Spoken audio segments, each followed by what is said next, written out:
You're listening to Goldblock Korea, your podcast for helping you sort things out.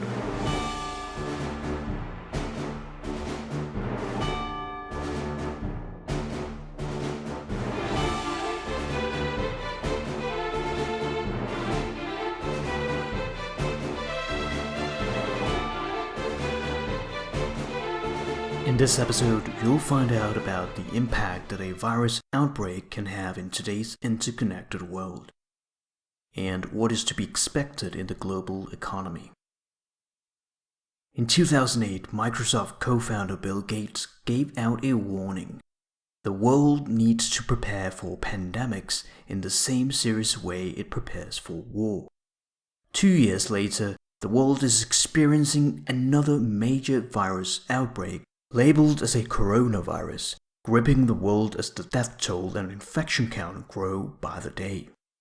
Going back to the year 2003, the so-called SARS coronavirus outbreak infected more than 8,000 people worldwide and caused almost 800 deaths. This alone caused China's economy to plunge by 2% in the first quarter of 2003, reducing from an 8% growth to a 5% growth per year. However, China's economy was much smaller in 2003 compared to what it is today. China had 4% of the world's GDP in 2003. This increased to 15% in 2020, going from $1.7 trillion to nearly $14 trillion, according to the World Bank. This means that it will have a much more devastating impact on the economy. Of course, today, health and hygiene standards have improved drastically in relation to past outbreaks, the most devastating outbreak in humanity being the Black Plague, which killed an estimated 25 million people in Europe, comprising 1/3 of the population. However, even with our advancements in medicine, technology, and society as a whole, virus outbreaks can still not be predicted, as we have seen numerous times. In part because not all countries enjoy the same health standards, especially in underdeveloped regions. So, how did it all start? The disease, which is officially called COVID-19, appears to have originated from an illegal animal marketplace in Wuhan, China. It is now considered as a pandemic, which is defined as an ongoing epidemic on 2 or more continents. The first signs of the infection were reported to the World Health Organization in late December of 2019. A month later, they declared a global emergency. Support was immediately given to contain the virus's spread. With just a few cases of the virus being reported in the beginning, in less than 2 months, the virus has already affected around 85,000 and killed close to 3,000. And this is in late February. The exponential growth took everyone by surprise, and those who thought it would only be contained in China were shocked to find cases of it across many countries in the world.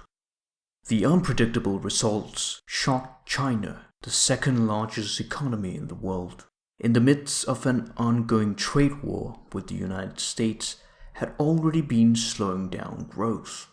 This quick spread of the virus took hold in the popular season of the Lunar New Year, when hundreds of millions of Chinese planned to travel home to celebrate with their families. Being unable to travel and experiencing difficulties with travel restrictions and flight cancellations to and from China in order to contain the virus. China has been the world's largest exporter for more than a decade. It is much more intertwined with the world economy than ever before. Because of this, the global economy will feel the impact of the virus. Any slowdown in the Chinese economy sends not ripples but waves across the globe. Since the government has also discouraged mass gatherings, businesses were forced to discontinue work for a period of time to avoid a further propagation of the virus. This alone accounts for more than 80% of China's GDP and 90% of its exports. China has imposed lockdowns, factory stoppages, people can't go out and spend money. Goods manufactured in China that would be crossing the ocean and arriving in Europe and the United States haven't happened because of the restrictions in the ports. The fallout from the virus has isolated the world's largest population from the rest of the world, disrupting world trade and supply chains in the process, with tons of companies being affected. Lots of sectors are being hurt by the virus: airlines, tourism, and basically any company that has anything to do with China. Apple, Nike, Walt Disney, American Airlines are a few cases of the companies affected. More than 200,000 flights have been cancelled in just 2 months since the outbreak. This has highly affected Hong Kong's airlines. People no longer wish to transit through Hong Kong, a really important and strategic place in the Asia-Pacific regions. All major airlines are trimming back their Asian operations, particularly into China. What if the virus keeps spreading? In 2019, China's economy grew just 6.1%, thanks in part to the US-China trade war, its weakest growth in nearly 30 years. As a result of the virus, some researchers warn that China's economy could enter a recession, with 2 consecutive quarters with negative growth. If it really were to spread far enough and have that much disruption, it could come to a global recession. However, most people just expect a much slower economic growth in the first quarter of 2020. The bulk of the economic disruption has been coming from efforts to contain the spread, stopping people from traveling, ordering factories to shut down, rather than the costs of the disease. As a result of this, China's government has injected billions of dollars into the financial system as it attempts to restore investor confidence and minimize the economic fallout.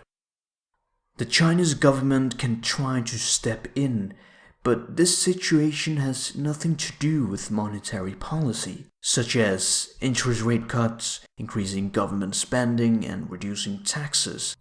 It has a rather limited effect from the demand side of the economy.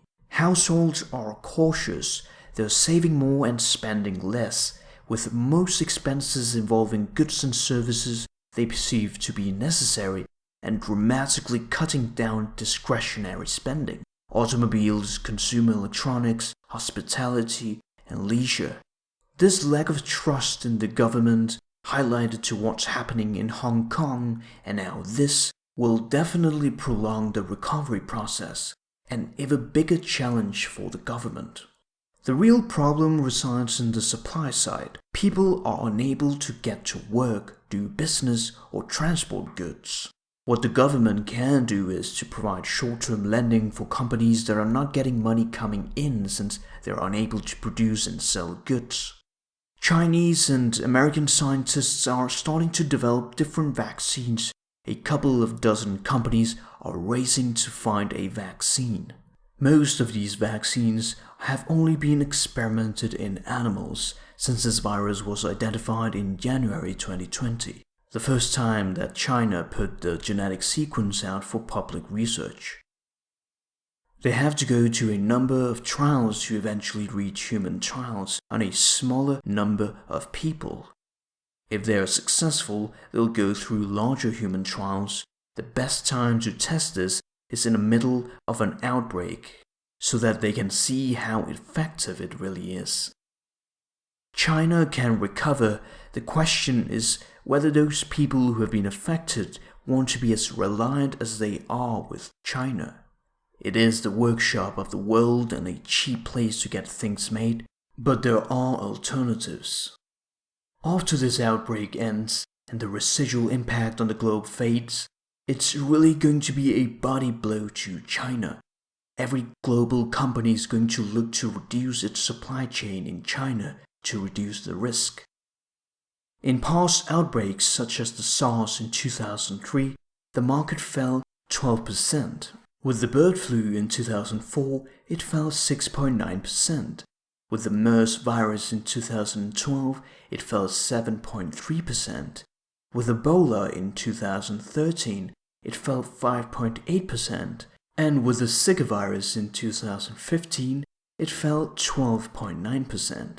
We don't know how much the COVID-19 virus will make the markets fall, since this is changing by the day. A lot of speculators are panicking and selling the stocks, but remember the words of Warren Buffett: be fearful when others are greedy, and greedy when others are fearful. Markets have fallen heavily because of the inevitable economic shutdown caused by the virus. It will return to normalcy once the virus is stabilized. This is a temporary shock, so hold your investments and don't panic. What's more, markets are even lower than usual, which is a good time to invest some amount of money. Always remember one simple strategy. Invest every month in a good market index, such as the S&P 500, regardless of economic ups and downs. When the market is cheap, you have a better incentive to invest, but do it every month on a periodic basis. Never try to time the market. Most important of all, buy and hold your investments and focus on the long term. Of course, you should only invest money that you don't need in order to enjoy seeing how the money grows over time. With all this said, the far more important thing here is to hope for a speedy recovery of the infected and hope for a rapid cure and elimination of the virus. This is a human disaster. We will learn from the mistakes and take the necessary measures to minimize the risk for it to happen again. A quick overview. As Bill Gates said in 2018, the world needs to prepare for pandemics in the same serious way it prepares for war. A virus outbreak forces the paralysation of economic activity to contain the virus, heavily affecting the economy in the short term and later recovering when everything goes back to normal. A virus outbreak has consequences on the international relationship of the country, with fewer people wanting to travel and fewer companies wanting to do business in the future. Government intervention to boost the economy is not effective since people and businesses are unable to work and consume. If you have investments, do not panic and sell. Once the virus is stabilized, things will return back to normal. If you are investing, just keep investing in the market every month, regardless if it's growing or falling. In a virus outbreak, it is just cheaper than usual. Share with your friends and family if you found this information useful, as it helps me tremendously to keep producing content. Thanks for listening. Until next time.